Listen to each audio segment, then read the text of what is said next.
Hi.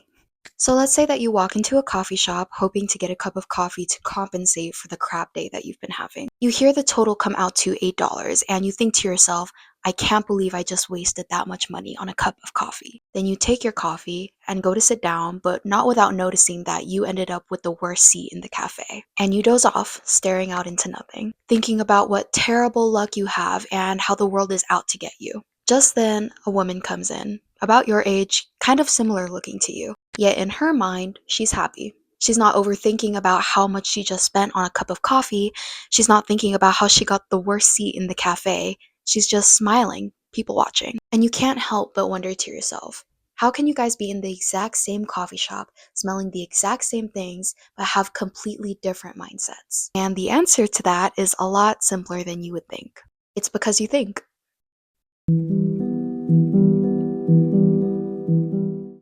Man, the bravest of animals, and the one most accustomed to suffering, does not repudiate suffering as such. He desires it. He even seeks it out, provided he is shown a meaning for it, a purpose of suffering. The meaningless of suffering, not suffering itself, was the curse that lay over mankind so far.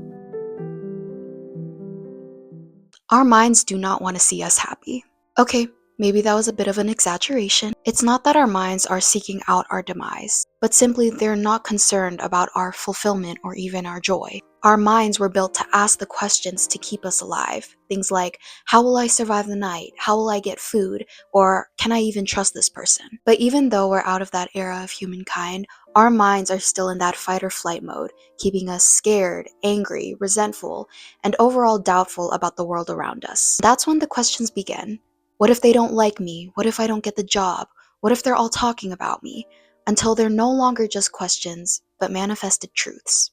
The cycle continues until you're no longer in survival mode against the world, but against yourself. And when you're constantly fighting an army of thoughts in your own mind, you're no longer living. As one of my favorite movies, The Croods, once said, that wasn't living, that was just not dying. There's a difference. And you're probably now thinking, so what, Allie? I get it. Thinking is the root cause of suffering, blah, blah, blah, blah, blah, blah, blah. But I can't just turn my thoughts off. And you're right. You can't control your thoughts. But you can control your thinking. Above all, don't lie to yourself. The man who lies to himself and listens to his own lie comes to a point that he cannot distinguish the truth within him or around him, and so loses all respect for himself and for others. And having no respect, he ceases to love. Ask yourself this: what is the dream amount of money you want to be making a year? Pause this video and unpause when you have your answer. Now, another question. How would you feel if this dream income of yours was multiplied by 5? Think about how you feel. Now, one last question. Why wasn't that your dream income in the first place? See, the first answer that you gave me, your original dream income, is an example of a thought. Think of how quick the answers came to you. Thoughts are inherent. Thoughts are the energetic, mental, raw materials that we use to create everything that we know about the world. We can't live without our thoughts. We can't experience without our thoughts. Thoughts require no concentration or effort. They simply just happen. Thoughts create, but thinking destroys. When I asked you why your original dream income wasn't originally multiplied by 5, that was thinking. Maybe you told yourself, that's too unrealistic, or that's too greedy, or like I did, it's stupid to expect that much money. And when you thought those thoughts, it didn't make you feel good. Your thought of your original dream income was completely neutral. It was when you began to think about that thought that maybe the emotional roller coaster started to begin. Thinking requires energy. You have to actively engage with the thoughts in your mind. And when you engage long enough, you begin to judge and criticize your own thoughts, creating a level of inner turmoil and self-doubt. That is when we suffer. It is not necessary for us to always think about our thoughts. I mean, sure, thinking can help. Thinking can lead to innovation from different scientists and musicians, but most of us aren't trying to make the next iPhone or the next hot hit. Most of us are just trying to live day by day. So thinking isn't something that we need, but rather a reason why we judge ourselves and why we reason why we can't do something or have something.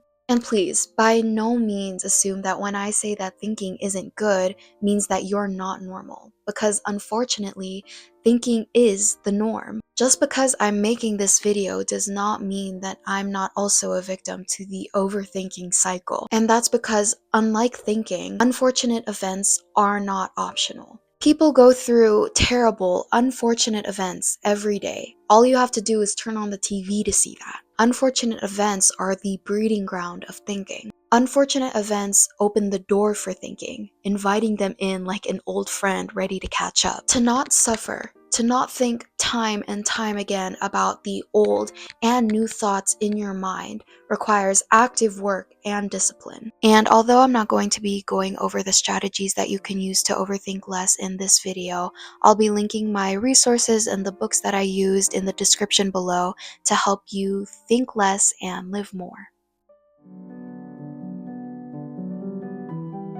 I will no longer mutilate and destroy myself in order to find a secret behind the ruins. We are in an epidemic. And no, I'm not talking about anything like monkeypox or COVID, but rather something more stained and normalized in our society. Let's talk about the epidemic of modern goals. Let me just start off by saying there is nothing wrong with dreaming, with making goals for ourselves. Goals are what keeps us faithful, what keeps us moving in life. The sickness of ambition, however, comes from the origin. Every goal comes with a reason. Why is this something I want so badly? And except for a select few on Earth, usually the reason why we want something and we yearn for something so badly is because we first find its lack in our life. So let's bring in Alan Watts's backwards law to reinforce this idea.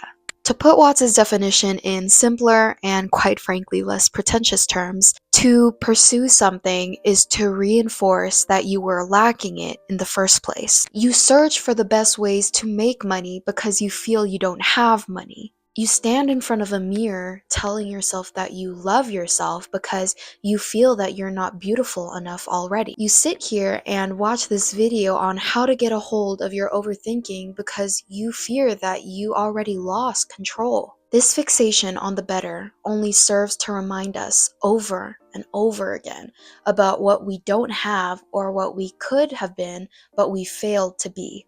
And so, you make goals, but not out of inspiration, but desperation. The goal is no longer a want for you, but rather a supposed need to bring you closer and closer to this goal of being more than you already are. And what happens when you reach this goal? You barely give yourself time to celebrate your achievement because you're already out searching for the next bigger thing. It's like an addiction, constantly chasing after a high that will never be achieved from something external. It's quite frankly a battle that you will never win. But it's not your fault that you make goals the way that you do, because at the end of the day, your lack is what makes businesses more. We are constantly bombarded with marketing that tells us that we should buy more, make more, be more. This drive for abundance has quite frankly made us a victim to our own success because now we have this impossible pressure to keep pushing for more. We have to stop creating dreams and goals out of desperation when that feeling of more that we've been seeking out has been inside of us the whole time. We must create simply because we want to do it. We must create because we feel compelled to do it. We must create because we feel deeply moved and inspired and expansive because of the task at hand. That's why writers write, and why dancers dance, and why little girls make little video essays about overthinking. Only through doing this do we feel that overflowing sensation of abundance and wholeness, an overflowing love for life, enough to silence that battle going on in your mind. As James Nguyen wrote, that beautiful state that we always want is something that we can never lose but only forget. And just because we can forget it doesn't mean it's not there. But what do I know? I mean, at the end of the day, I'm not a therapist, and I'm damn well not healed enough to be preaching to the choir. I am simply creating from inspiration and not desperation. Anyways, I really hope you enjoyed this video, and I hope you learned something from this because I definitely learned a lot researching for this video. And let me know if you want to see more of these kinds of videos because I definitely would love making more of them. And yeah, okay, love you, bye!